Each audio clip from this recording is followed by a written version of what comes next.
Buenas, estudiantes. Hoy vamos a hablar de lo que pasó después de que, finalmente y tras muchísimos debates, declaramos la independencia de España.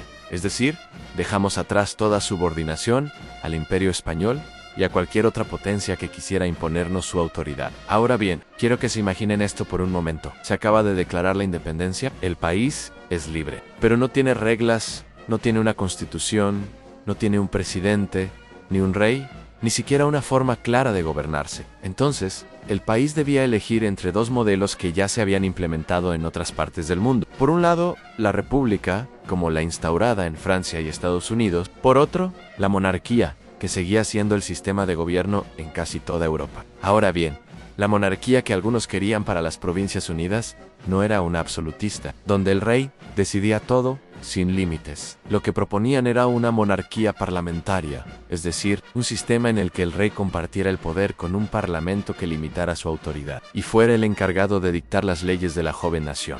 Otros, en cambio, preferían el modelo republicano, ya que ofrecía mayor libertad y, sobre todo, más autonomía para las provincias. Esto les permitiría redactar sus propias constituciones, siempre respetando la Constitución Nacional, y dictar sus propias leyes y regulaciones internas, sin depender completamente del poder central, ni quedar subordinadas a él. Los meses fueron pasando y, en Tucumán, no se llegaba a ningún acuerdo. Mientras tanto, los realistas avanzaban hacia el sur desde el Alto Perú. Esta amenaza impulsó a los criollos a trasladar el debate político a Buenos Aires, en el año 1817. Tras 2 años de arduos y encendidos debates, el Congreso logró finalmente sancionar una constitución en 1819. Esta tenía un carácter centralista. El poder ejecutivo quedaba en manos de un director designado por el propio Congreso, quien contaría con amplias atribuciones, entre ellas, la de elegir a los gobernadores provinciales. La Constitución fue aprobada por amplia mayoría,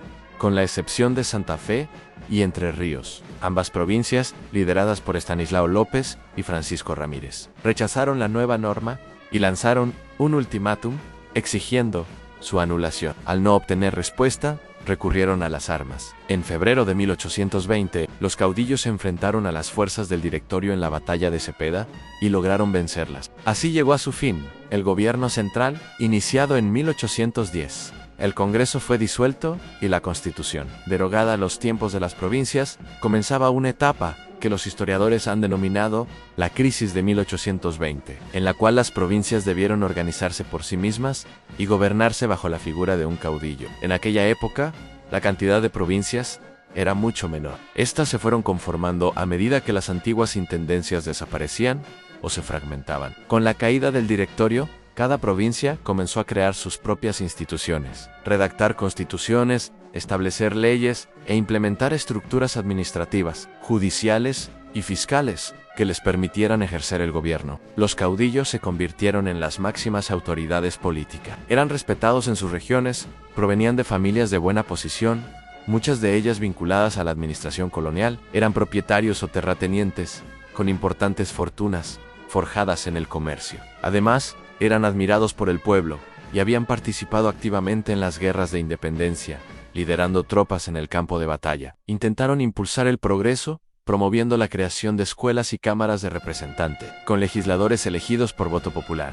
Así nació el federalismo, una idea que proponía unir a las provincias, pero respetando la libertad y las decisiones de cada una. Para lograrlo se firmaron acuerdos y pactos entre provincias, como el Tratado del Pilar y el Tratado de Venegas, que buscaban traer paz y organizar un país unido, pero sin imponer. Se sucedieron gobernadores, hubo motines, elecciones confusas, enfrentamientos con caudillos del litoral y hasta batallas en sus propios campos. Finalmente, Martín Rodríguez asumió el gobierno con el apoyo de Juan Manuel de Rosas y comenzó un gran plan de reformas junto a su ministro Bernardino Rivadavia. Mientras tanto, Buenos Aires también atravesaba sus propias crisis. En esos años Buenos Aires cambió mucho, se modernizó el gobierno, se fundó la Universidad de Buenos Aires, se creó la Sociedad de Beneficencia, pero otras regiones sufrían. Las provincias del litoral como Santa Fe, Entre Ríos y Corrientes estaban arrasadas por la guerra y con su economía en ruina. En cambio, el interior del país como Córdoba, Tucumán o Mendoza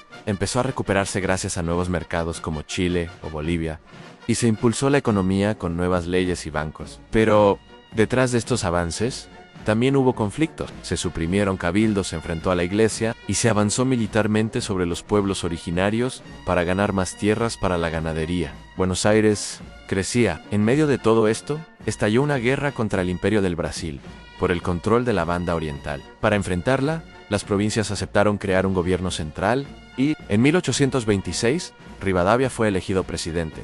Pero ese intento de unidad también fracasó. Tendría que esperar un poco más. Cada una volvió a ocuparse de sí misma. La idea de formar una nación verdaderamente unida. ¿Por qué? Porque Rivadavia quiso imponer una constitución unitaria que no respetaba el poder de las provincias. Y además, firmó un acuerdo de paz que entregaba la banda oriental a Brasil, lo que generó un rechazo total. Sin apoyo, renunció. Así terminó un nuevo intento de construir un país desde arriba, sin tener en cuenta lo que las provincias querían.